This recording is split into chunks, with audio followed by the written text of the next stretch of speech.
আমার তেল, ওখানে খালি হলদি দিয়ে রেখেছি, আর কিছু দিইনি। তেলটা টমেটো দিয়ে ফ্রাই করব। একটা পেঁয়াজ কেটেছি, টমেটো কুচি করেছি, কাঁচামরিচ 2-3টা কুচি করে কেটেছি।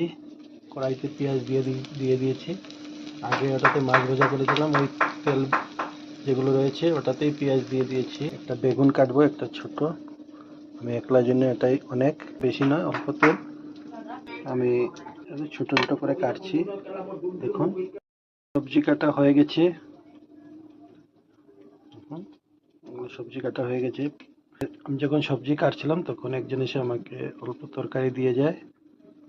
এটা মাছ দিয়ে, চাল কুমড় দিয়ে, না পানি লাউ দিয়ে বানিয়েছে, তার ঠিক ঠিক খেলে বুঝতে পারবো। আলু আছে সাথে, আর এটা দিয়েছে শুক্তা, যেটাকে শুক্তা বলে, শুক্তা দিয়েছে। এতটা ভাজা হতে লাগে না।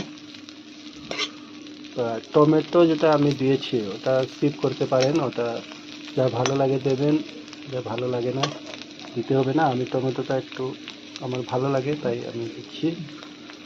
এখন পেঁয়াজের পর আমি টমেটো দিয়ে দেবো কড়াইতে।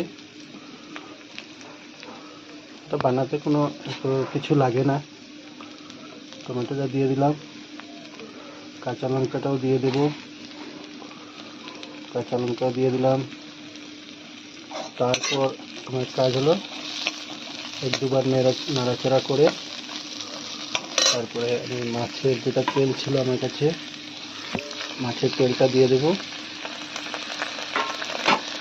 সবগুলো একসাথে হয়ে যাবে।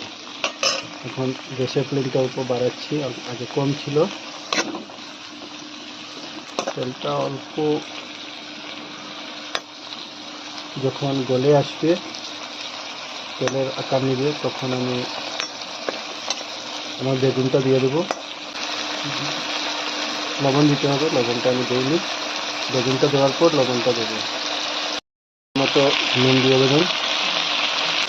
এটাকে আমি প্লেন জাস্ট ভাজা করছি, আর কিছু না। এখন অল্প ঢাকনা দিয়ে রেখে দেবো ওটাকে, নাহলে বেগুনটা কাঁচা থাকবে, তেলটা আমার কড়াইতে লেগে পুড়ে যাবে।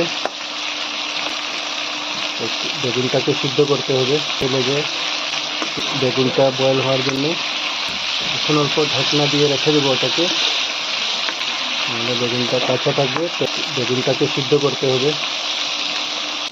তেল দিয়ে বেগুন ভাজাটা হয়ে গেছে, মাছের তেল বেগুন দিয়ে ভাজা। এখন আমি নামিয়ে নেব। তেল কতটা কম দিয়েছিলাম, দেখুন কত তেল ওটাতে এখন